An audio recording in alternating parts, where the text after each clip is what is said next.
Sibelele siwamukele uPastor Lingi. Inamba aqala ukuthi bisenza ukuyimember i-channel kuphela. Monday to Friday. Una next nge 5 tama kuphela awu WhatsApp. Sara Shongwe thokoza mkhulu ngilibuza kucela nophupha kela mazambane angiyena omkhulu kuPastor Lingi. Yini ukukela amazambane ukucwecwa amazambane igama esisenza ukucwecwa amazambane. Yes, somewhere in some parts of the country khona abantu ukukela or ukera amazambane. It's to peel potatoes, peeling potatoes ukucwecwa amazambane. Yeah, removing the outer cover yamazambane. Yeah. Yini amazambane potatoes. So number 1, ngokwesintu kuma kwenzeka uphuphe amazambane kuba uphawu oluthi uma uwacwecwa ngoba lokho futhi ngenzeka usuku ukhonjisa ukuthi ke empeleni sesifile sazothi usukume wenze noma wenze izidalwa zakho isithebe omnyaka isimayo okukanye iladi ngokusheshsha.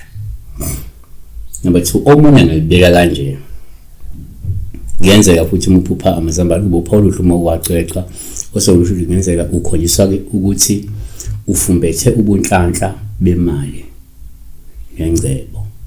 Kodwa ke kudingeka ubuphakamise ukuthi ubusondeze ngokwenzela izidalo umsebenzi ongaba isithebe okungaba isimayo okungaba iladi. Yabona? Kodwa ke number 3, kwesinye isikhathi umphupha amazambane yabo Paulo uma wacwecwa osolusho ngenzeka ukhonjiswa nje ukuthi kunomcimbi obalekile futhi omkhulu ozayo. So ngacekela amazambane kanti kukhona umcimbi ozokwenzeka la khaya. Ngabe umshado, ngabe noma uphi omunye umcimbi ozokwenzeka. Yabona? Number 4, kuyenzeka futhi umphupha amazambane kuba Paul uma wacwecwa osolusho empeleni kungenzeka ukhonjiswa ukuthi kumele usebenze kanzima noma kumuntu osenza kanzima umuntu osikhandlayo umuntu obekezelayo ukuze ucubungule noma ukuxazulula izimo amaphutha izithiyo okanye inkinga ezikubambezelayo ukuze uphumelele.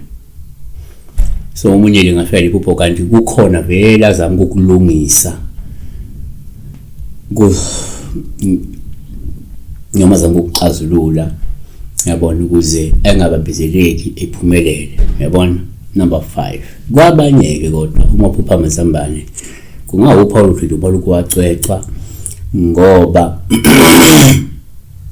ungawacwecwa amazambane ngoba umuntu okhulelwe noma usukhulelwa noma kunomuntu okhulelwe. Yabona ibona uciko amazambane ukuthi ukwena ukhulelwe noma kunomuntu okhulelwe noma ukhulelisile ngoyindoda. Kodwa ngokucwecwa komunye ukukhomba ukulungisa inkinga ukukhomba uxazulula inkinga zabanye abantu nomezakhe kukhona suke kulungisa omunye ngenze ukuthi unenkinga ebudlaneni ebona uciko amazambane kanti uzama ukulungisa inkinga la ebudlaneni bakhe. Siyabonga.